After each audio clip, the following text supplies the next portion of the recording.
I get it when you're standing in the workshop looking at a stack of crown molding and a half-finished picture frame. You start wondering if that new slide compound miter saw you saw online is really worth the money, or if you'll end up with a tool that sits in the corner gathering dust. You're probably thinking about the risk of spending a good chunk of cash on a saw that either won't handle the longer cuts you need or will be too bulky to move around the job site. Link is in the description if you want to check the product details on Amazon.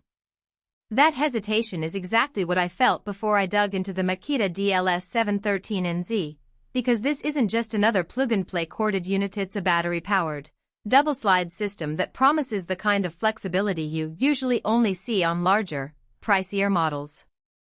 First off, let's talk about the kind of work this saw is built for. A slide compound miter is the workhorse for any trim, framing, or furniture piece that needs precise angles and a clean, straight cut across the width of a board. The real pain point for most DIYers and small shop pros is getting a stable base without sacrificing portability. Traditional corded models lock you into a fixed spot, while many cordless options skimp on the sliding mechanism, forcing you to make multiple shortcuts for longer pieces. Makita's DLS713NZ tries to solve that by pairing a double sliding carriage with a large aluminium base, which gives you a solid platform that can still be wheeled onto a job site or moved across a garage floor. What you'll notice right away is the feel of that double slide. When you push the carriage forward, the two rails glide smoothly, almost like a drawer on a high-end kitchen cabinet. That smoothness matters when you're cutting a 26 piece of pine for a baseboard. If the slide sticks, you get a ragged edge and have to recut. In practice, the slide on this Makita model holds up even after a few weeks of daily use. The aluminium base, while adding a bit of heft, spreads the weight nicely so the saw doesn't tip when you're pulling the slide back after a cut. For anyone who's ever struggled with a wobbly miter saw on uneven flooring, that stability is a game changer. Another practical feature is the electric brake. When you release the trigger, the blade comes to a stop in less than a second. That's not just a safety nicety, it also means you can work faster because you don't have to wait for the blade to wind down before resetting for the next cut. In a real-world scenario, say you're installing a row of interior doors and need to make a series of 45-degree miters, you can fire off each cut, pull the slide back, and be ready for the next piece without that lingering spin that slows you down. Angle accuracy is another area where the DLS713NZ shines. It has positive stops at 0, 15, 22.5, 30, and 45 on both left and right, plus a continuous range up to 57 for miter angles and a bevel range from 45 down to 5. In layman's terms, you can set a common 30 miter for a picture frame, lock it, and be confident it won't drift.